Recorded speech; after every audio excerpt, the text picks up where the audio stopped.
아멘. 전능하심이 너의 것이니. 아멘. 그러면 우리가 할 일이 뭐겠습니까? 이제부터 기도합시다. 그게 틀림없다면 기도합시다. 그저 숨 쉬는 게 그냥 기도, 계속 기도해서 그게 사실이라면 우리는 기도할 것밖에 없네요. 오늘 우리가 어떤 상황이 있든지 하나님의 계획이 이루어질 줄로 믿습니다. 학은보고마 2과입니다. 1과는 렘넌트는 기회를 놓치지 말아야 된다. 태영아 부모는 렘넌트 기회를 놓치지 말자. 2과는 렘넌트는 응답과 축복을 바르게 보관할 줄 알아야 합니다. 하나님의 뜻이 명확합니다. 하나님의 계획이 아주 분명합니다. 우리가 단순하게 조금 더 희미하지 말고 확실하게 붙잡읍시다. 축복받는 게 중요한 게 아닙니다. 응답받는 게 중요한 게 아닙니다. 그것을 제대로 보관할 줄 알고 그것을 제대로 누리라는 거죠. 하나님의 뜻이 명확합니다. 모두 축복을 받으실 뿐 아니라 받은 축복이 새지 않고 보관할 줄 알고 누려지게 되기를 바랍니다. 오늘 이과에서 우리가 추구해야 될 하나님의 명확한 뜻입니다. 축복을 바르게 누리지 못하면 반드시 빼앗기게 됩니다. 빼앗기면 다행인데 빼앗기면 또 얻으면 되겠는데 또 더 빼앗은 일이 있어요. 그 받은 축복 때문에 망합니다. 망했습니다. 그 받은 축복 때문에 보관할 줄 몰랐던 그 축복 때문에 망한다는 겁니다. 그것이 더 무서운 거죠. 또 여러분 집에 진짜로 정말로 요셉 같은 다윗 같은 그런 렘넌트가 여러분 집에 나오면 어떻게 하랍니까? 정말로 나오면 어쩌랍니까? 진짜 여러분의 자녀 중에 진짜 다윗 같은 사무엘 같은 요셉 같은 렘넌트가 나오면 어쩌랍니까? 좋겠지요. 그리고 그 다음 그 받은 축복 때문에 안 넘어질 자신 있을까요? 지금 우리가 그런 축복이 오기만을 바라지만 과연 그 축복이 화가 된다면 어떻게 할래요? 그러니까 오늘 이과가 던지는 메시지 주제는 너무나 정확합니다. 오늘 무조건 기도해야 돼요. 이거. 하나님, 내가 축복받기를 원하지만 그보다 선행될 게 있습니다. 우리가 이 축복을 받으면 정말 하나님의 계획에 맞추어서 변함없이 쓰임받을 수 있겠는가? 내가 18만 5천 아수르 군대를 꺾는 것이 중요한 게 아니고 한 눈이 아니라 두 눈이 필요하고요. 한 단면이 아니라 전체가 필요합니다. 전체를 보지 못하면 세계보고만은 단면일 뿐이거든요. 18만 5천 명을 정말 꺾는 응답이 있기를 우리는 사모하죠. 죽을 병에서 노인받기를 우리는 사모하죠. 하지만 히스기야는 그것 때문에 망했다는 것도 기억해야 됩니다. 차라리 18만 5천이 아니고 9만 정도가 죽고 9만 정도는 남아가지고 계속 히스기야 옆구리에 찔러 들어왔어야만 히스기야는 은혜를 쏟지 않고 보관을 할 줄 알고 끊임없이 기도하지. 여호와여 여호와여 여호와여. 믿음이 더 좋아지고 그릇이 더 견고해지고 받은 응답을 끝까지 누릴 수 있었겠지만 이게 좀 묘한 문제입니다만 싹 다 응답받아버렸어요. 너무나 큰 축복을 받아버렸어요. 죽을 병에서 건진받을 때 적당히 조금 치유받고 반은 남아있었으면 나의 겸손함을 유지하고 은혜를 은혜답게 여길 줄 알고 계속해서 하나님을 찾았을 텐데 너무 완벽하게 응답 축복을 받아버린 히스기야는 그 받은 축복 때문에 교만해져 버렸고 그 결과로 나라는 망했습니다. 자, 과연 축복받는 게 좋은 걸까요? 보관할 줄 아는 것이 진짜 축복이라는 것을 깨닫게 해줍니다. 우리가 오늘 기도하죠. 우리가 믿음을 가지고 하나님 앞에 나오죠. 내 이 문제가 해결되기를 바라고요. 축복되기를 바라죠. 진짜 여러분 기도해 보셨지 않습니까? 우리가 기도하니까 진짜 축복이 뭐든가요? 저 조금 이제 알겠거든요. 내가 진짜 기도 제목을 나열하고 기도하고 하나님을 찾았을 적에 내가 이해할 수 없는 상황 가운데서도 끝까지 기도했을 적에 주어진 축복이 이거 아닐까요? 오직 예수가 되어지게 하고 두 번째 항상 예수가 되어지게 하는 거죠. 아무리 오직 예수라도 희석이 한때 오직 예수였어요. 하지만 받은 축복을 정말로 축복으로 보관하지 못하고 다 새버리고 변질돼 버리고 차라리 축복을 좀 덜 받았어야지. 결과론적으로 보면 양면성입니다. 희석이하는 18만 5천을 꺾는 시대적인 응답을 받았지만 그 받은 응답 때문에 그 다음 후대는 몰락하고 나라까지 망했다는 것을 알고 보면 전체 보는 눈을 두 눈을 가져야 됩니다. 한 눈 가지고는 안 됩니다. 보관하라는 거죠.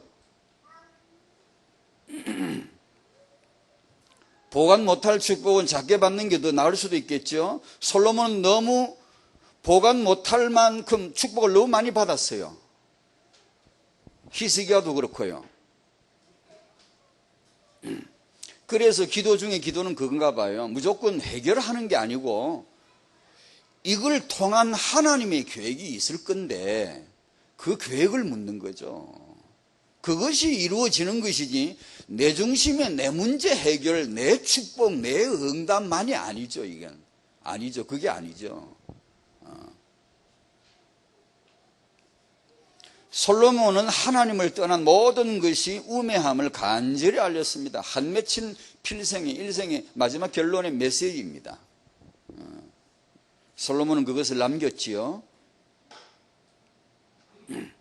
3번 렘넌트는 부모, 세상, 다른 사람에게 온 고난을 이길 힘이 있어야 됩니다. 아멘. 하나님은 오늘도 그 힘을 주실 겁니다. 어떻게 주시죠? 그냥 힘을 불어넣는 게 아닙니다. 차력을 하거나 기압을 넣거나 무슨 체면수를 하거나 이렇게 명상을 해서 얻는 힘이 아니고 그런 종교에서는 다 그런 힘 얻으려고 그래요. 실제 힘 얻어요. 괴력을 얻어요. 몸에도 근육도 정신도요 힘을 얻습니다. 그런 힘 말고요. 하나님을 알게 하고요. 주 예수를 알게 하고요. 그리스도 안에 있는 그 영광스러움을 알게 하고요.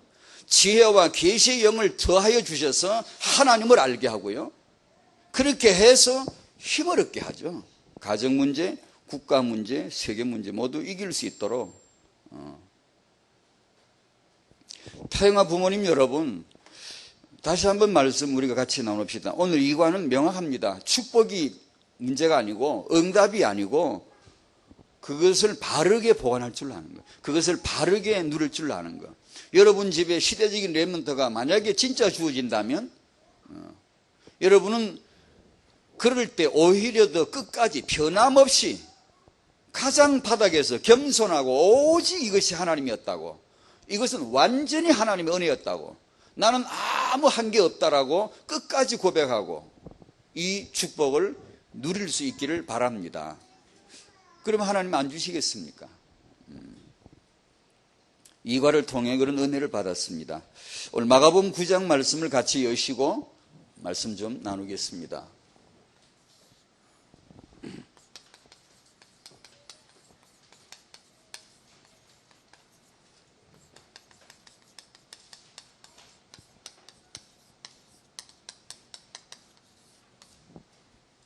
마가복음 9장 14절에서 29절 한 아버지가 등장합니다. 우리 이런 아버지, 이런 아버지가 되기를 좀 바라고 한 역할 모델로 좀 보고자 합니다. 아시는 내용대로 예수님은 제자 베드로, 안드레, 베드로, 야고보, 요한 세 제자를 데리고 높은 산 올라가시고 거기서 변화되셨고 엘리야, 모세 등장했고 거기서 대화가 이루어진 내용 잘 아시죠? 그 산 위에서의 그런 참 알 수 없는, 다른 사람이 알지 못하는 비밀스러운 그런 광경이 있었고, 그리고 예수님이 제자 데리시고 이렇게 산 아래로 내려오는데 그 산 아래에서 일어난 일입니다. 이런 일이 있었죠. 14절부터 29절까지 같이 읽겠습니다. 시작. 이에 그들이 제자들에게 와서 보니 큰 무리가 그들을 둘러싸고 서기관들이 그들과 더불어 변론하고 있더라. 온 무리가 곧 예수를 보고 매우 놀라며 달려와 문안하거늘 예수께서 물으시되 너희가 무엇을 그들과 변론하느냐? 무리 중에 하나가 대답하되 선생님, 귀신 들린 내 아들을 선생님께 데려왔나이다. 귀신이 어디서든지 그를 잡으면 거꾸러져 거품을 흘리며 이를 갈며 그리고 파리해지는지라. 내가 선생님의 제자들에게 내쫓아 달라 하였으나 그들이 능히 하지 못하더이다. 대답하여 이르시되 믿음이 없는 세대여, 내가 얼마나 너희와 함께 있으며 얼마나 너희에게 참으리요. 그를 내게로 데려오라 하시매, 이에 데리고 오니 귀신이 예수를 보고 곧 그 아이로 심히 경련을 일으키게 하는지라. 그가 땅에 엎드러져 구르며 거품을 흘리더라. 예수께서 그 아버지에게 물으시되 언제부터 이렇게 되었느냐 하시니 이르되 어릴 때부터니이다. 귀신이 그를 죽이려고 불과 물에 자주 던졌나이다. 그러나 무엇을 하실 수 있거든 우리를 불쌍히 여기사 도와 주옵소서. 예수께서 이르시되 할 수 있거든이 무슨 말이냐. 믿는 자에게는 능히 하지 못할 일이 없느니라 하시니 곧 그 아이의 아버지가 소리를 질러 이르되 내가 믿나이다. 나의 믿음 없는 것을 도와주소서 하더라. 예수께서 무리가 달려와 모이는 것을 보시고 그 더러운 귀신을 꾸짖어 이르시되 말 못하고 못 듣는 귀신아, 내가 내게 명하노니 그 아이에게서 나오고 다시 들어가지 말라 하시매, 귀신이 소리 지르며 아이로 심히 경련을 일으키게 하고 나가니 그 아이가 죽은 것 같이 되어 많은 사람이 말하기를 죽었다 하나 예수께서 그 손을 잡아 일으키시니 이에 일어서니라. 집에 들어가시매 제자들이 조용히 묻자오되 우리는 어찌하여 능히 그 귀신을 쫓아내지 못하였나이까. 이르시되 기도 외에 다른 것으로는 이런 종류가 나갈 수 없느니라 하시니라. 아멘. 이 아버지가 풍문으로 듣고 예수 소문 듣고 와서 구하는 내용과 예수님의 말씀을 직접 듣고 바로 언약을 잡고 바로 기도하는 내용은 다릅니다. 기도는 이렇게 하라는 거죠. 말씀을 안 듣고 무조건 도와달라, 무조건 고쳐달라, 이것은 기도가 아니죠. 단지 자신의 욕심일 뿐이었지만 말씀을 제대로 들으니까 제대로 기도 나오고 핵심을 아는 거죠. 핵심. 우리는 뭘 모르고 떠들잖아요. 그런데 하나님 말씀을 읽거나 듣거나 이렇게 묵상하면 하나님의 계획과 그분의 뜻이 보여지거든요. 이 아버지가 드디어 알게 됐어요. 바른 기도를 하게 됐고 바른 응답을 받았어요. 믿음이죠. 아이가 아니고 나고 아이 병이 아니고 내 믿음이고 정확하게 말씀이 가르쳐 줬어요. 그리고 제자들에게, 이 아버지에게는 믿음을, 제자들에게는 기도를, 두 가지를 말씀해 주셨네요. 오늘 우리에게 정말 필요한 은혜입니다. 믿음, 기도요. 태영아 시간에 우리가 다룰 만한 내용입니다. 이런 부부, 부모를 통한 하나님의 후대 계획, 후대 축복. 한 가지 후회라고, 위대한 분들의 한 가지 후회. 저희 같은 사람은 한 가지 후회가 없습니다. 왜냐하면 많은 후회가 있기 때문에. 위대한 분들은 한 가지가 후회가 있다는 거 아셔야 됩니다. 한 가지가.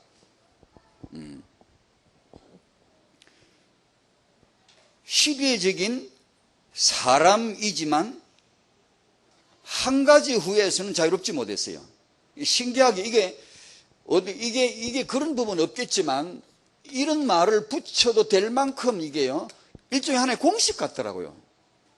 제 마음에, 제가 이게 뭐 억지로 이걸 만드는 게 아니라 마음에 자연스럽게 느껴지기를, 한참 이런 이제 사람들 보고 인물들을 보고 이렇게 보니까 그 위대한 분들이 여기 하나의 부부 문제, 부모로서 후대에 여기 오면 한 가지 후회가 있다는 걸 보고는 어쩌면 이게 거의 공식 같구나. 다시 말씀드리면 마귀가 어디 가겠어요? 마귀가 지금 어디 있다고 봅니까? 마귀 역사의 하나의 공식 같습니다. 이게 마귀를 때려잡으려면, 마귀 요놈을 진짜 바르게 대적하려면 여기를 가야 되거든요. 마귀는 지금까지 손 안 대고 코 풀었어요. 소득이 너무 좋아요. 너무 쉽게, 너무 간단하게 힘 안 들이고 이 소득을 얻은 겁니다. 부부, 부모, 후대.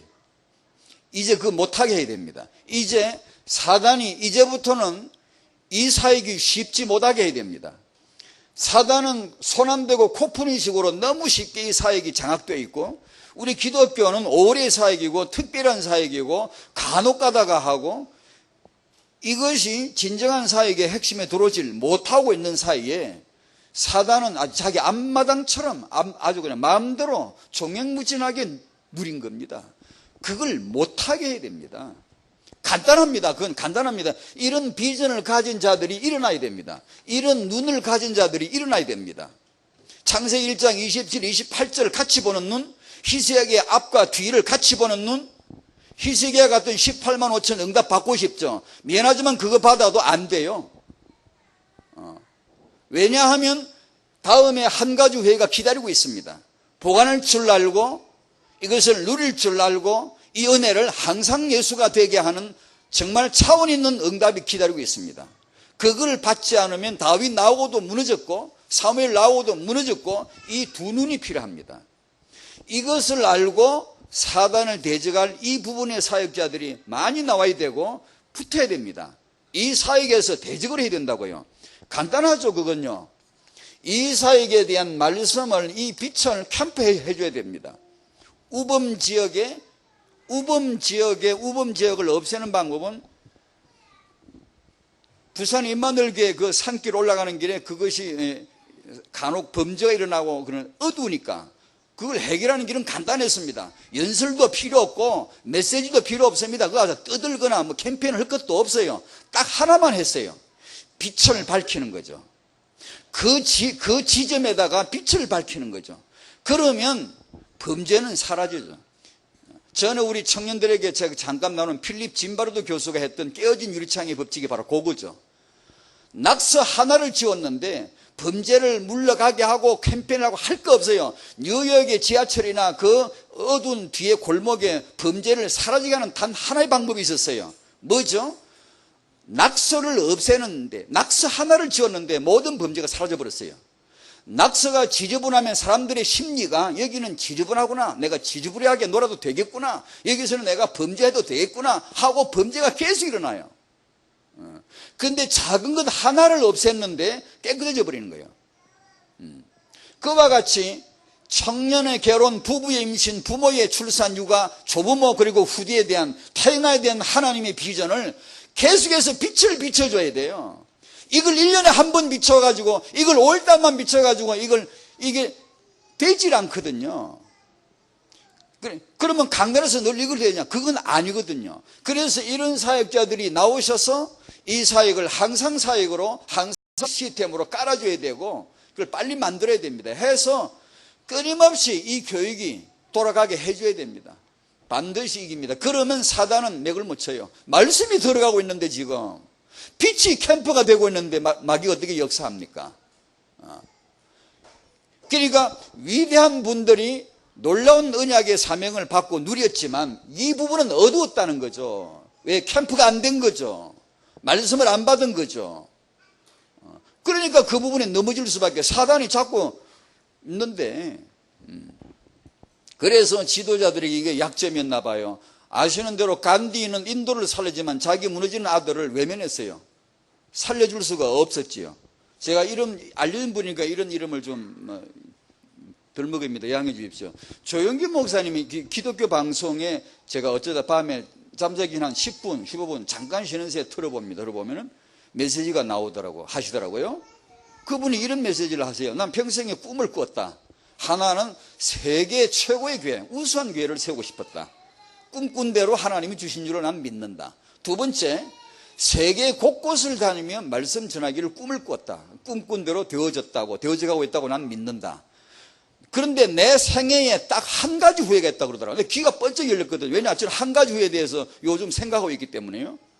그래, 저분이 한 가지 후회가 뭘까 하고 바짝 일어났습니다. 바짝 일어나가지고 뭔가 들어봤어요. 이거 딱 얘기하는 거 있죠. 한 가지 후회. 보세요. 훌륭한 분, 위대한 분, 큰 사명자, 이런 분일수록 이 한 가지 후회가 이상하게 공식처럼 되어 있더라니까. 그래서 저는 제 노트에, 야, 이거 공식 같다, 이거. 그 말은 무슨 말이죠? 앞으로 인물 나올 겁니다. 여기서 또 무너질 겁니다. 공식 같다니까요. 그러면 간단하지. 우리가 뭘 해야 되냐? 시대적인 언약 운동에다가 당신의 부정할 수 없는 부모, 부부로서의 문제, 부모로서의 문제, 부정할 수 없는 다음 세대, 후대, 이것을 말씀으로 깨우쳐줘야 돼요. 이것을 가르쳐줘야 돼요. 그러면 승리하죠. 승리는 우리가 합니까? 말씀이 하시는 거 아니에요? 승리는 하나님의 말씀이 역사하는 거 아니에요? 우리가 다만 이 기성세대 우리 기독교인 시스템이 우리가 놓친 게 있다면 우리가 모자라서가 아니고 그 말씀을 우리가 붙들지 않은 거고 말씀을 안 준 거죠. 말씀을. 잘 알려진 인물이니까 또 한 분 언급하면 처치를 너무 잘 알잖아요. 얼마 전에 어떤 분이 얘기를 했던데 후배도 나오고 아들로서의 처칠은 불행했습니다. 왜냐? 아버지가 괴팍스러워요. 재무장관을 지낸 고급 엘리트이지만 아버지로서는 형편이 없었어요. 늘 화내고 뻘어 화내고 그냥 자기 아들 처칠에게 기대가 전혀 없는 그냥 마구잡이로 말하고 행동하는 그런 아버지였어요. 그러니까 이 아들은 어릴 적에 정서불안, 말더듬이, 불량 학생 딱 그렇죠. 왜냐? 아버지 그렇게 취급을 하는데. 그런데 이 처칠이 청년이 되면서 바뀌더라고요. 어떤 동기로 인해 바뀌면서 이 청년이 드디어 말더듬이는 독서를 통해 글을 읽으면서 고칩니다. 웅변, 계속 이 웅변가가 되지 않습니까? 정치인으로서 웅변을 잘하지 않았습니까? 그 유명한 전쟁에서 영국 국민들을 일깨우는 이 한 편의 웅변, 연설로 인해서 국민들을 일으켰잖아요. 이렇게 웅변을 연습을 하고 학생 다닐 때 공부하지 못한 거 독서로 아주 다량의 독서를 통해 실력을 쌓고 사람이 아주 반듯하게 바뀌었더라고요. 그래가지고 글을 잘 쓰고 말을 잘하고 해가지고 노벨 문학상까지 받지 않습니까? 어릴 때 사실 글 못 쓰고 말 못한 사람이거든요. 그리고 총리까지 되지 않습니까? 누구도 부인 못할 명성을 쌓은 총리가 됩니다. 보통 여기까지 나옵니다. 메시지가. 보통 청소년들에게 너가 가정 문제 많지만 어려웠지만 너도 할 수 있잖아. 그 고난은 큰 인물 만들기 위한 하나님의 또 다른 계획이었다라고 하는 도전적인 메시지가 여기서 나올 수 있죠. 맞거든요. 큰 인물 될 사람에겐 그에 걸맞는 큰 고난이 분명히 있더라고요. 그 부분은 분명히 맞죠. 그런데 이 눈이 두 개가 필요하다니까요. 균형이 필요하단 말이에요. 이 아버지로서의 처지를 한번 보셔야 됩니다. 지난주 히스기야를 경운을 통해 봤듯이 이분도 그런 생각이 드네요. 좋지 않은 부모 밑에서 일어난 훌륭한 자식은 그가 아버지가 될 적에는 다시 좋지 않은 부모로 되돌아가는 현상이 있다라고 말씀드렸죠. 딱 그런 케이스예요. 왜냐? 어릴 적에 부모로서의 참된 이상과 비전을 못 봤기 때문에 자기도 모르게 몸에 배어 있다가 청년으로서 성인으로서 훌륭한 정치인이었지만 아버지로서는 무엇을 해야 될지를 본 게 없고요. 이게 몸에 들어온 게 없단 말이에요. 그러다 보니까 아버지로서는 너무 형편이 없었죠. 그 아들, 유명한 그 아들 랜돌프 그리고 그 딸 사라 알코올 중독으로 생을 마감하고 그 딸 다이애나는 우울증으로 자살하죠. 아버지 역할을 못한 거죠. 안타까운 일이죠. 이것을 해줘야 됩니다. 위대한 사명과 위대한 사역과 위대한 부모 비전입니다. 이것을 같이 해줄 수 있는데 우리가 안 한 거예요. 이걸 하면 저걸 못하라는 법이 있습니까? 이걸 하면 이걸 놓쳐야 됩니까? 아니거든요. 할 수 있는데 누군가가 눈을 안 여는 겁니다. 누군가가 이것을 해주지 않은 겁니다. 이것을 사역을 쫙 깔아야 됩니다. 이거 쫙 깔아줘야 돼요. 시스템을 깔아서 해주면은 회복이 됩니다. 총리도 되고 아버지도 되고 될 수 있잖아요. 반면교사란 말을 그래서 한동안 썼습니다. 아버지는 가정에서 제사장이다 하는데 이 내용은 성경에 그렇게 찍은 내용은 없습니다. 다만 그런 역할을 찾아냅니다. 예수님이야말로 큰 대제사장이십니다. 히브리 4장 14절 등등 히브리서 전체 레위기를 풀어서 잘 설명해 줬죠. 큰 대제사장이시다. 그래서 오늘 우리가 이렇게 그분의 은혜 보좌 앞에 이렇게 담대히 나가고 예배자가 되고 은혜를 받는 겁니다. 레위 지파 제사장은 바로 짐승 피를 들고 여호와 앞에 나가는 백성들의 죄를 대신 짐승 피를 들고 여호와 앞에 나가서 속죄받는 하나님이 임명하신 제사장직입니다. 예수님이 피를 들고 큰 대제사장으로서 하늘 성소, 지성소 들어가실 것을 보여주는 모형의 메시지이죠. 이 제사장은 인간 제사장이 짐승 피를 들었지만 예수님은 자신이 큰 대제사장이시고 자신의 피를 자신이 들고 단번에 영원한 속죄를 이루신 유일하신 대제사장이시죠. 그것을 말해주는 메시지, 보여주는 거죠. 그게 레위 지파의 제사장이죠. 베드로후서 2장 9절에서는 모든 예수 믿는 성도를 제사장이라고 했습니다. 하나님과 백성 사이의 유일한 자들입니다. 우리가 아니면, 우리가 전도자가 안 되면 전도를 받을 수가 없고, 우리가 지역에 캠프를 안 하면 아무도 이건 해줄 수가 없고, 제사장직이라고 했습니다. 여기다가 아버지가 가정에서 바로 이 제사장 예수 그리스도를 대표하는, 그리고 가족을 대표해서 그리스도를 향하여 서는, 그리스도의 복음의 피의 복음을 들고 가족을 향하여 서는 하나님이 첫 번째 세우신 전도자요, 하나님이 첫 번째 세우신 말씀 교사요, 하나님이 첫 번째 세우신 이 집의 제사장 역할을 아버지가 해야 된다라는 의미에서 이 제목을 붙인 겁니다. 이 가정, 이 집은 하나님의 창조의 근본입니다. 하나님의 사역을 하나의 건축물로 본다면 이 건축물에 보이지 않는 기초, 골조, 기둥, 대들보 이 안에 다 들었습니다. 청년, 부부, 부모, 조부모 안에, 후대 안에 다 들었습니다. 이것이 건축입니다. 건축물이에요. 하나님이 지으신 건축입니다. 여기 중에 대들보나 기둥이나 뭐가 하나 무너지면 안 됩니다. 집이 안 돼요. 그런 의미에서 가정집은, 가정집, 이거 하나님이 직접 세우신 겁니다. 우연이 아닙니다. 인류학자, 사회학자들은 하나님을 모르면 다른 말을 하죠. 사회학적으로, 진화론적으로 전부 찰사인의 종들, 제자들이죠. 그런 식으로 말하지만 이것은 명백하게도 하나님이 직접 창조하신, 만드신 건축물입니다. 집입니다. 창세기 3장은 개인의 타락으로만 보면 안 됩니다. 개인의 타락은 의미가 없습니다. 아무 의미가 없어요. 한 아내의 타락이요, 한 남편의 타락이요, 부부의 타락이요, 집이 무너진 겁니다. 만약에 부부가 아니고 그들이 후손을 낳지 않는다면 원죄란 말도 필요 없고 아무 필요 없어요. 역사도 필요 없고 그냥 그걸 끝나는 거지만, 하나님이 계획하신 것은 나와 후대였고 사단이 노린 것은 바로 그 집을 잡는 거지 그냥 한 개인을 넘어뜨리는 건 아니다 이 말입니다. 창세기 3장이 그 내용이 집이 무너지는 거라면, 그게 창세기 3장 타락이라면 하나님은 이 집을 새로 세우죠. 새 가정을 만들고 새 집을 세우셨는데 이것을 교회라고 해도 안 되겠나? 교회는 하나님의 집이거든요. 일종의 하나님의 한 집이거든요.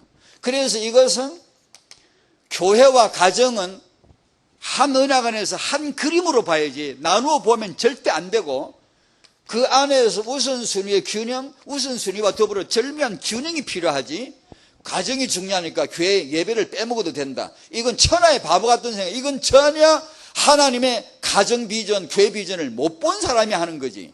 내가 가정이 뭔지를 알면, 내가 하나님이 지으신 부부라면 제일 먼저 교회를 챙겨야 되고 제일 먼저 예배, 교회 예배를 지켜야 되는 거예요. 그것이 가정이란 말이에요.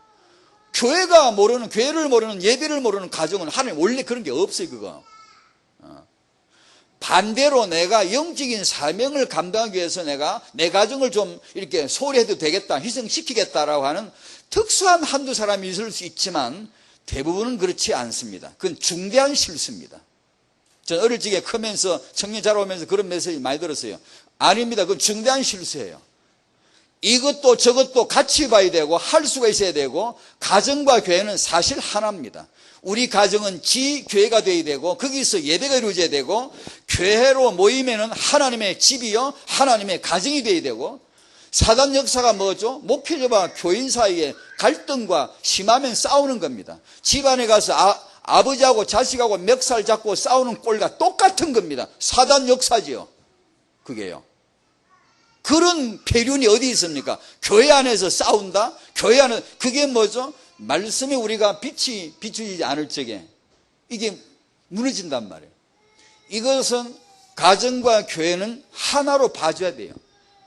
가정은 교회에서 하는 일하면 전적으로 내 일로 헌신해야 되고, 교회는 가정을 살리려고 분명한 의도를 가지고 있어야 된다 이거죠.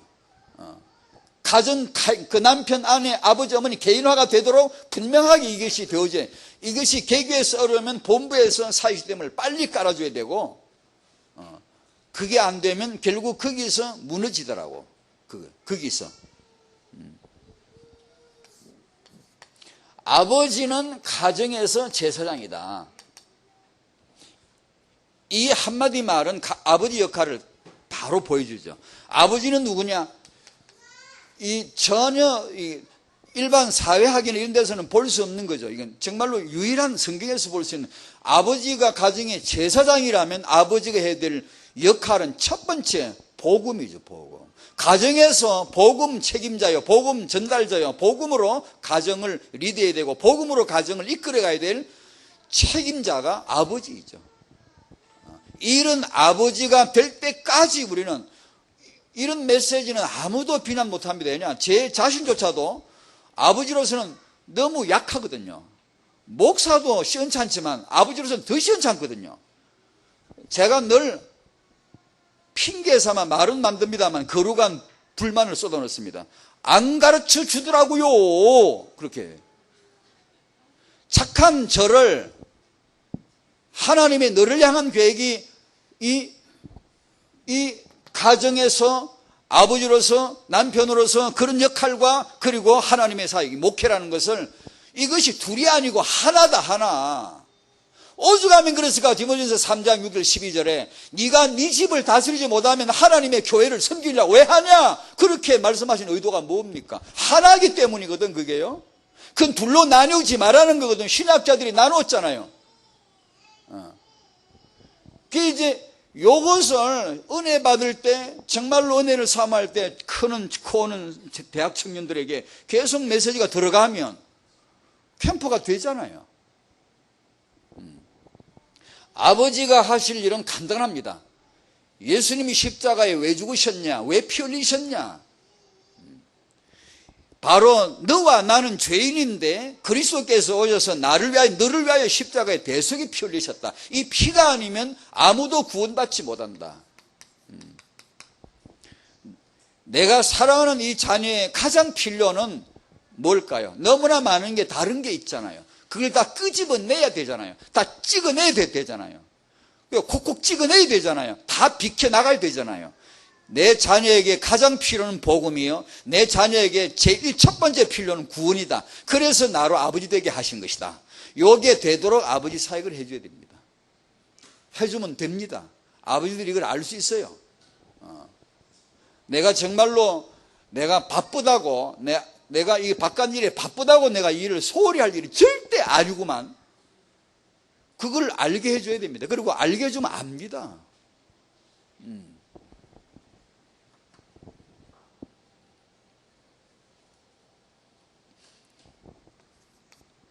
가정에서 여러분의 자녀에게 우리는 이걸 꼭 합시다. 지금 아이 키우시는 분은 막 예외 없습니다. 틀림없이 목표를 잡으셔야 됩니다. 이 3번은 왜 나왔는가 하니, 제가 뭐 100% 다 받겠습니까? 제 나름대로 이제 책을 읽거나 어떤 인물 스케치하거나 이렇게 조사를 이렇게 리스트를 해보고 해봤습니다. 해봤는데 100%는 아니지만 간혹 소수가 있지만 대부분이 하나님이 그 시대에 쓰신 영적인 대스승들, 위대한 분들 보면 다 거의 어릴 적에 복음 받았어요. 거의 그건 틀림없어요. 그러니까 확률적으로 그렇다 하면 우리에게 답이 나왔죠. 지금 아이 키우는 분들 하셔야 될 게 뭐죠? 여러분의 아이가 미래 8번째 렘넌트를 정말 하나님 주시기를 바라신다면 우리가 해야 될 일 지금 뭐죠? 4살, 5, 6, 7 이 나이를 더 넘기기 전에 복음의 확신, 구원의 확신, 사명까지 그때 들어갈 수 있도록 부모가 해줘야 된다는 거죠. 서양 사람들 경우 우리보다 나이가 더 어리더라고요. 더 빨리 되고 동양은 조금 더 늦던데요. 공통점은 그겁니다. 어릴 적에 들어가는 거예요. 꼭 그럼 어릴 적에 들어가지 않은 사람은 안 되냐? 그건 아닙니다. 아닌데 소수입니다. 지속적으로 안정되게 쓰임받는 사람은 확실히 특징이 하나 어릴 적에 들어간 겁니다. 그럼 부정할 수 없거든요. 그러면 지금 우리 부모님들이 그걸 하셔야 되죠. 뭐가 육아입니까? 이거 하는 게 육아죠. 육아학자들의 말을 이게 뭐라고 해야 되나? 싫어하거나 부정하거나 그럴 필요가 없지요. 그럴 필요가 전혀 없지요. 하지만 우리가 그런 기라성 같은 육아학자들이 있더라도 우리가 이것이 바로 육아다. 이것이 바로 하나님이 정해주신 육아다. 라는 데 결론을 과감하게 내려야 되고 확실하게 내려야 돼. 어느 정도냐? 조금 더 흔들리지 마셔야 됩니다. 육아에 훈수 두는 양반들 많죠. 또 엄마 욕심 이것도 하고 싶고 저것도 하고 싶고 많죠. 당연하죠. 그러나 이것부터 해야 된다. 이것이 육아다라고 하는 일에 대해서 조금 더 흔들리지 않고 결론을 내리셔야 되지. 안 그러면 흔들립니다. 대강 결론 낸 건 흔들립니다. 제가 우리 이제 이메일로 아니면 우리 그 그룹들 이렇게 얘기하는 대로 보면 흔들립니다. 내가 정말 내 자식이 렘너가 되고 축복을 받다니까 내 관심 있긴 있는데 흔들립니다. 오직 예수, 오직 말씀, 이 흔들립니다. 그러니까 하나님 앞에 이것을 결론을 내셔야 된다는 얘기죠. 여러분의 자녀는 어릴 적에 복음 받는, 구원의 확신 받는, 사명까지 받는 축복이 되어지기를 바랍니다. 그것이 하나님 바람이에요, 지금. 결론입니다. 그 아이의 아버지, 오늘 본문을 좀 소개하겠습니다. 그 아이를 아버지가 데려왔습니다. 당연한 얘기 같지만 아버지가 아셔야 됩니다. 우리가 알아야 됩니다. 아버지가 하셔야 됩니다. 당연한 얘기 같지만 그렇지 않습니다. 아버지가 하셔야 됩니다. 아버지가 믿어야 되고 아버지가 하셔야 됩니다. 그러나 이때 한 기도는 그야말로 우리가 표현한 대로 종교직입니다. 도와달라는 기도, 종교입니다. 이 아버지가 예수님에게 말씀을 듣습니다. 그 아이를 도와달라고, 고쳐달라고 예수께서 이르시기를 할 수 있거든이 무슨 일이냐? 할 수 있거든 도와달라고 그러냐? 할 수 있거든이 무슨 말이냐? 믿는 자에게는 능히 하지 못하는 일이 없느니라. 이 말씀이 나왔어요. 이 아버지가 이걸 들은 거예요. 예수님이 하신 말씀은 아이가 아니고 아버지였습니다. 너가 믿어야 된다는 거예요. 이 아버지가 말씀을 듣고 나니까 드디어 정확하게 기도가 나옵니다. 24절 곧 그 아이의 아버지가 소리질러 가로되 이르되 뭐라 그러죠? 내가 믿나이다. 곧이란 말은 그 자리에서 그 아버지만 할 수 있는 마음입니다. 아버지 귀에만 들리는 겁니다. 아버지만 지를 수 있는 비명입니다. 이건 비명 같은 소리입니다. 예수님 입에서 말씀이 끝나기도 전에 분명히 나온 겁니다. 이건요. 곧이란 말은 능히 하지 못할 일이 없느니 할 때 이게 튀어나온 겁니다. 아버지가 알은 거예요. 이제 말씀을 듣다 보니까 알은 거예요. 그래서 바로 튀어났습니다. 소리질러 가로되 다른 번역에 보면 그 번역이 전 맞다고 보는데 울부짖은 눈물로 그렇게 나옵니다. 울부짖습니다. 이 아버지가 아무도 그 자리에서 말씀에 이렇게 민감하게 초를 다투면서 순간적으로 튀어나올 사람은 아무도 없습니다. 아버지 외에 없습니다. 아버지가 드려야 되고 아버지가 이렇게 기도해야 되거든요. 아버지가 소리를 지르면서 울부짖으면서 기도합니다. 내용은 뭐죠? 믿음입니다. 믿음. 하나님, 오늘 우리 타영아 부모에게 믿음을 주시기를 바랍니다. 주여 내게 믿음을 주옵소서. 아버지들 입에서 이렇게 비명 같은 기도 소리가 나오도록 만들어줘야 됩니다. 아버지 입에서. 아버지가 기도해야 되거든요. 옆집에 아줌마가 아무리 맘 착해도 안 해주거든요. 그 자리에서 아버지밖에 그 귀에 들리지 않습니다. 이 말씀이. 우리가 뭘 기도해야 될까요? 귀신을 쫓아달라고? 아닙니다. 내 아이의 병을 고쳐달라고도? 아닙니다. 나의 믿음 없는 것을 도와주시옵소서. 내 아이를 좀 도와주십시오. 처음엔 그랬지요. 그러나 그게 아니요. 그게 아니요. 내 믿음 없는 걸 도와달라는 거예요. 타영아 부모 여러분, 우리 이렇게 기도하시기 바랍니다. 아버지 자기 기도, 어머니 자기 기도, 우리 믿음 기도해야 되거든요. 틀림없이요. 그래서 우리가 기도해보면 알지 않습니까? 제일 큰 응답이 해결이 아닙니다. 내가 바뀌는 거죠. 내 믿음이 바뀌는 거죠. 틀리면 전형적인 최고의 응답이 그겁니다. 그래서 환경과 삶을 이길 힘, 정복할 힘이, 그 문제가 해결이 되든 안 되든 아무 상관없거든요. 안 되는 게 훨씬 나은 게, 우리 같은 인생 수준은요, 문제가 없으면 이게 꼴랑 이게 그것 갖고요 사람이 이상해집니다. 좀 진짜로 세계를 먹여 살릴 만한 큰 축복을 받아도 조금도 요동 않고 오직 예수, 항상 예수가 될 만하면 되겠는데, 저 같은 사람이 만약 그런 축복 받으면 이 인생이 어떻게 까르고 돌아다닐지 모르겠어요. 그래야만 솔직히 물어봅시다. 여러분이 지금까지 내 장점, 좋은, 많은 축복받은 그것 때문에 응답 축복 누렸습니까? 내 약점, 모자란 것, 단점 때문에 지금까지 은혜 받았습니까? 어떤 엄마, 우리 아들 병 걸렸어요. 아주 겸손해. 그런 적이 없어요. 그 엄마가 너무나 어느 날 누들누들하게. 왜냐? 문제가 터지니까 하나님 앞에 겸손해지더라고요.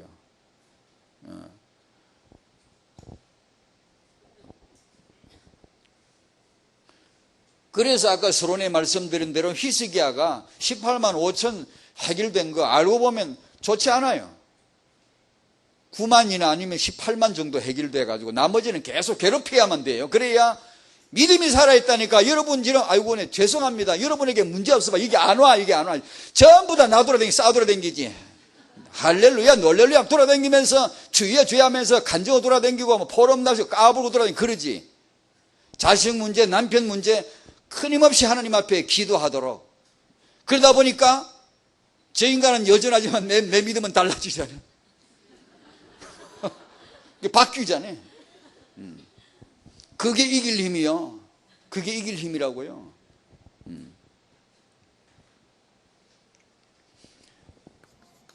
귀신이 나가고 이 아이는 치유받습니다. 이것이 바로 전도입니다. 이때부터 정인입니다. 확실하게 언약과 치유는 개인화됐고 바로 정인으로 나타납니다. 그러지 않겠어요? 그날 그 모인 무리 중에 아픈 아이들이 많았겠지만 이 아이만 치유받았어요. 그 아이의 아버지가 기도했고 그 아버지 아들만 치유받았습니다.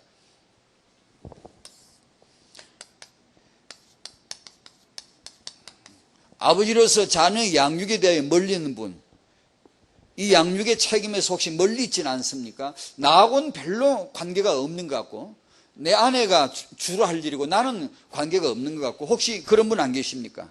자녀를 위한 기도에는 냉담한 아버지 혹시 안 계십니까? 히스기야가 여호와의 말씀을 받을 때 네 자식들 끌려가 종대라고 했을 적에 이 아버지처럼 깍 하고 소리 질러야 비명이 나야 돼. 주야 나와야 되거든요.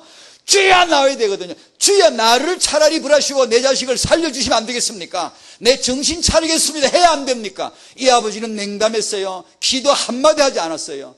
아버지에게는 그런 약점이 많아요. 남자들 아버지들에게 이런 약점이 많아요. 이 자녀를 향한 이 기도는 아내에게 맡겨놓고 자기는 일만 하면 되고 돈만 벌어주면 된다 이런 생각을 하고 이런 기도 잘 안 해요. 히스기야 기도하지 않았거든요. 18만 5천 기도로 꺾은 히스기야. 죽을 병에서 기도로 치유받은 히스기야. 이때 기도했더라면 일이 어떻게 됐겠습니까? 항상 예수가 안 됐잖아요.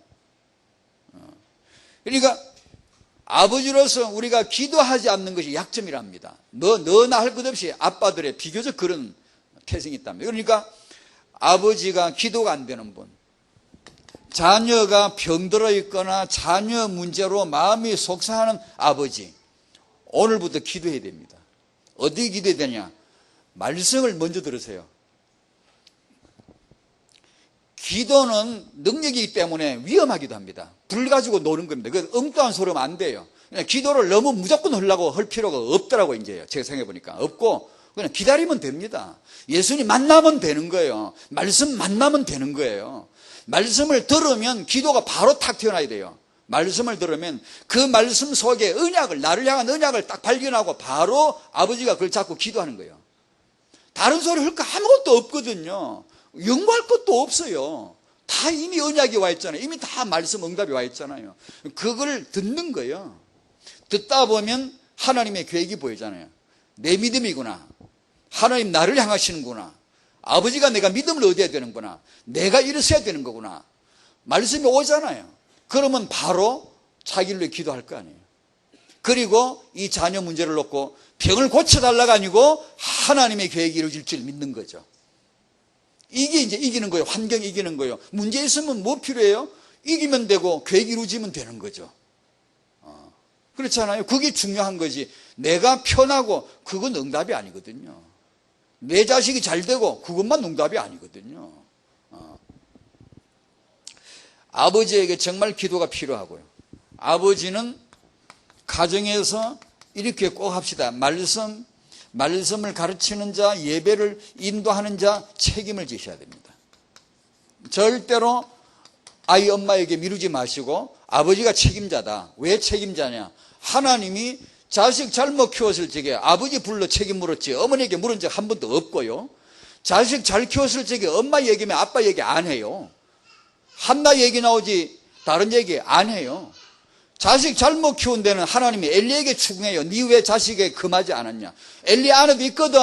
엘리 그 아이들 엄마들 더 큰 일을 집에서 애들 엄마가 놀았지 아빠가 놀았나? 그러면 하나님이 엄마 불러 세워야지. 엄마 이리 와라 이게. 넌 왜 집에서 이 아이들이 이렇게 할 동안 뭐 했냐라고 하셔야 되는데 하나님 안 그러시거든요. 왜냐? 엘리가 책임자거든요. 가정의 제사장이거든요. 나라의 제사장이지만 가정의 책임자거든요. 하나님은 아버지에게 묻잖아요. 다윗의 아들네들, 다윗의 엄마들, 왜 엄마들이 이렇게 했냐 안 해요. 다윗이 훈계할 줄 몰랐다 기록했잖아요.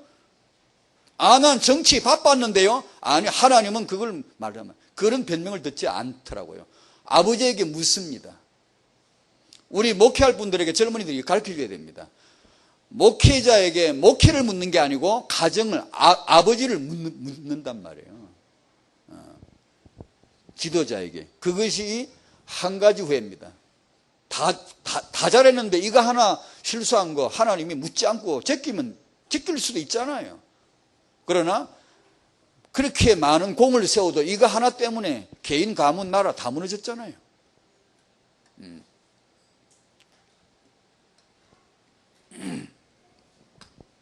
성경에서 이런 공간복음에서 보면 예수님께서 양부모나 한부모라도 그 안에 믿음이 있거나 그 현장에 있을 때 그 아이를 그 외에는 도와준 적이 없습니다. 집에 가서 한번 살펴보세요. 아버지, 그 부모가 책임자예요. 그냥 아이를 축복한 적이 없어요. 부모가 안고 나온 아이. 그냥 아이 병을 고친 적이 없어요. 아버지가 이 아이를 데리고 나와서 기도한 그 아이. 그렇습니다. 그러니 우리가 이게 부모, 이게 교회를 데리고 나와야 되고 말씀을 가르쳐줘야 되고 우리가 그 부모 그걸 하라는 거예요. 근데 이 역할을 회복할 수 있도록 우리가 우리 자신도 기도하고 또 우리 다락방에서는 이런 사역이 시스템이 되어질 수 있도록 기도해 주시기를 바라고요. 또 한 가지는 젊은이들 중에 이 사역의 비전을 보셔야 됩니다. 보시고 탄탄하게 이걸 구축해 나가야 됩니다. 왜냐? 후배들 많이 올라올 텐데 이거 잘 모르거든요. 그러니까 이걸 쫙 깔아서 사단이 이젠 이걸로 그 손 안 대고 코 푸는 그런 거 못하도록 만들어요. 묶어야 됩니다. 사단을 묶어야 돼요. 해서 렘넌트들이 나중에 이게 한 세대 우리가 다음 몇 세대 건너가면서 렘넌트가 막 무수한 렘넌트가 엘리트들이 막 일어날 수밖에 없는 그런 시스템을 깔아줘야 안 되겠어요? 하나님의 계획입니다. 하나님의 축복이 우리 특별히 아버지들에게 있으시기를 바랍니다. 기도하겠습니다. 하나님, 아버지 된 나에게 믿음 있게 도와주시옵소서. 아버지로서 가정을 책임질 제사장 역할을 할 믿음 있게 도와주옵소서. 복음을 아는, 구원을 아는, 말씀을 인도할 줄 아는 그런 아버지가 될 때까지 인도받기 원합니다. 그런 사역으로 아버지들을 섬겨줄 수 있도록 사역이 되게 도와주시옵소서. 감사하며 주 예수님의 이름으로 기도하옵나이다. 아멘.